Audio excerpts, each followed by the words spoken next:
पूरी सुविधा, पूरी व्यवस्था में बच्चों के ब्राइट फ्यूचर के लिए Shri Ram international school, Kako road, Jehanabad.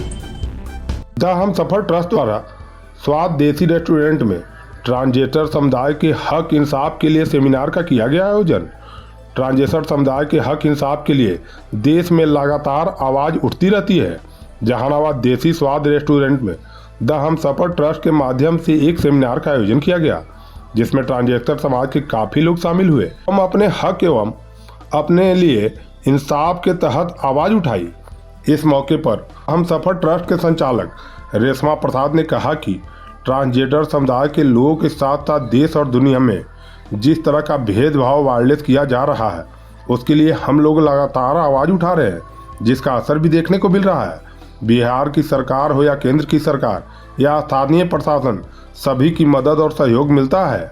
ज़रूरत है इसके लिए और जागरूकता करने की, ताकि समाज में ट्रांसजेंडर समुदाय के लोगों को बराबरी का हक मिल सके, हमें भी समाज में वह जगह मिल सके जिसके हम हकदार हैं।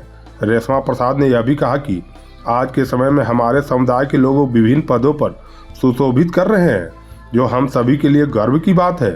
साथ ही लोगों से अपील किया कि आप भावनाओं को समझिए, क्योंकि हमें भी हंसी खुशी जीने का अधिकार होना चाहिए जितना सबको है।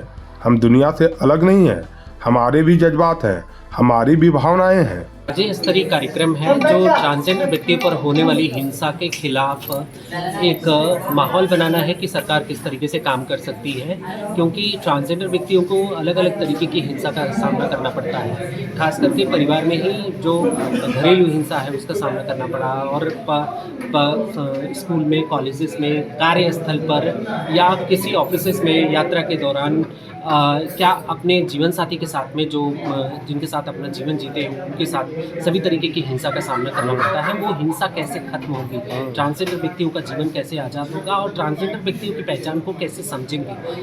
ये जहानाबाद में ये कार्यक्रम हो रहा है, ये बहुत ही गौरव की बात है कि कम से कम चर्चा हर बिहार के हर जिलों में हो रही है, और बिहार ने इन विषयों पर बहुत ही अच्छा काम किया है। ट्रांसजेंडर प्रोटेक्शन सेल बन गया है और ये सेल जिले में भी बने और ये कार्य करना शुरू करें, ये हमारी अपेक्षा है। क्योंकि ट्रांसजेंडर व्यक्तियों को घर वाले भी नहीं समझ पाते हैं, समाज के लोग नहीं समझ पाते हैं कि कौन व्यक्ति है, और जो बेनिफिशियरी है, बेनिफिट इम्प्लीमेंट करते हैं, जो सर्विस प्रोवाइड करते हैं। तो मैं इस जिले के जिला पदाधिकारी से भी अनुरोध करूंगी कि उनकी सुरक्षा के लिए जो भी जरूरी कदम है उसको बढ़ाएं, और राज्य सरकार भी उनकी सुरक्षा के लिए कदम बढ़ाए। सरकार की तरफ से क्या सपोर्ट मिलता है आपको? निश्चित तौर पे बिहार राज्य बहुत अग्रणी राज्य है ट्रांसजेंडर व्यक्तियों के जीवन के विकास में। यहाँ पे 3 व्यक्ति ट्रांसजेंडर व्यक्ति पुलिस इंस्पेक्टर हुए, और अभी 11 ट्रांसजेंडर व्यक्ति कांस्टेबल की परीक्षा पास किए हैं। 14 व्यक्ति टीचर हुए हैं, लॉयर हुए हैं,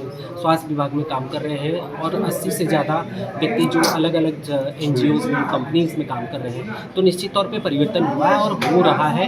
हम 18 सालों से इसको संघर्ष कर रहे हैं कि जीवन का कैसे परिवर्तन हो, और ये परिवर्तन हो रहा है, और इसके लिए हमारे साथ में सभी लोग मिल करके आ रहे हैं। आप मीडिया के साथ भी आए, ये सबसे बड़ी बात है कि हम जहाँ तक जिलों में देखते हैं बहुत लोग ट्रांसजेंडर होने पर डिनाई करते हैं, आप लोग आए, हम इसका वेलकम करते हैं कि समाज का हर एक तबका आ रहा है और हमारे जीवन को सोच रहा है, समझ रहा है। परिवार भी समझेंगे, समाज भी समझेगा, परिवर्तन जरूरी है। क्या कहना चाहेंगे लोगों को?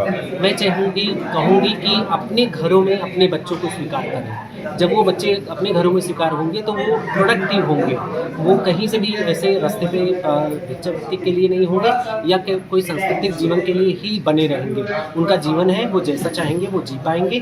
परिवार स्वीकार करे, समाज स्वीकार करे। क्या नाम हुआ आपका? मेरा नाम रेशमा प्रसाद है और मैं सीनेट की मेंबर हूँ पटना यूनिवर्सिटी की। मैं एडवाइज़र भी हूँ इलेक्शन कमीशन ऑफ इंडिया में। एक संस्थान संचालित करती हूँ जिसका नाम है दोस्ताना सफ़र, जो ट्रांसजेंडर व्यक्तियों के लिए एक हॉस्टल भी रन करता है, जहाँ पे बच्चे पढ़ते हैं। अभी वहाँ से इंस्पेक्टर भी निकले हैं, कांस्टेबल भी निकल रहे हैं, और इसके पहले टीचर भी निकले हैं। तो ये अच्छा मौका मिल रहा है कि लोग, बच्चे आ रहे हैं, पढ़ रहे हैं, निकल रहे हैं। अब ज़रूरत है समाज को सहयोगी होना और परिवारों को सहयोगी होना।